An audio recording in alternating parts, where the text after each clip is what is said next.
Today I'm in Manly on Sydney's beautiful northern beaches, catching up with a Wallaby-turned-rugby league star, Tony Melrose. He was one of 4 brothers who played rugby for Parramatta, and when you revisit his sporting career, you really have to start with the champion Australian schoolboys rugby team of 1977-78.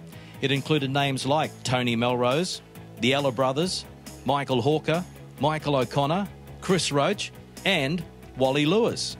Now that Aussie schoolboys team that toured in 77-78 would have to be the best ever, wouldn't it?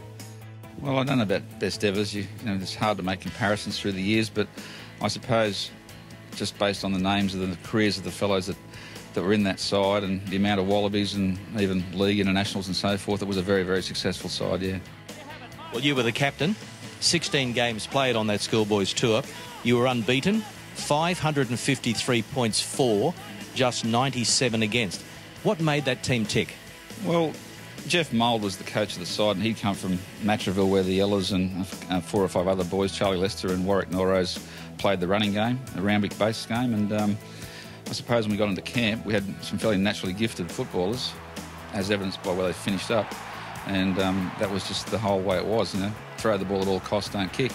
And we left these shores, and that's how we played. And probably the result was lots and lots of tries and not a lot of goals. Was it obvious on that tour that quite a few of you would go on to greater honours and become Wallabies?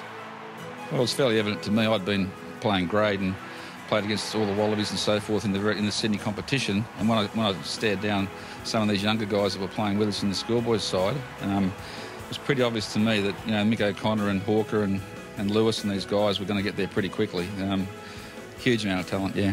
After the schoolboys tour, you went on to play 8 games for New South Wales and 6 tests for Australia. Your Wallaby debut was a win against New Zealand at Eden Park 2 days after your 19th birthday. Really surprised that they actually picked me, and they moved Kenny Wright to inside centre. But for a kid my age, it was, you know, it was one of those lifetime dreams come true, and it was a great match to debut in, especially with Greg scoring a world record 4 tries. Flats away to Melrose. Melrose is in for the try. You started fly half in every test you played. Your spot looked secure. So why did you switch to rugby league? Well, that's the $64 million question. But look, it's a different era, Greg. It was 1979, 80, that era. Rugby just literally just come out of the doldrums. You know, I look back now and I think maybe sort of 78 was probably the kickstart to the whole thing. I didn't leave for anything else other than a challenge.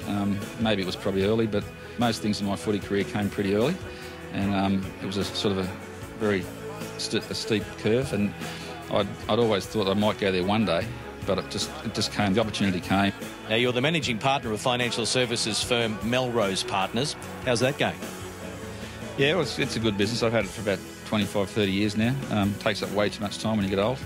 I want to retire, slow down a bit, do all those sorts of things, but it's been good to me. I've met a lot of great people.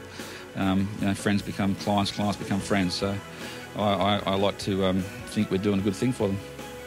Well, Tony Melrose, thanks for your time. I'll let you get back to admiring this view. Thanks, Greg.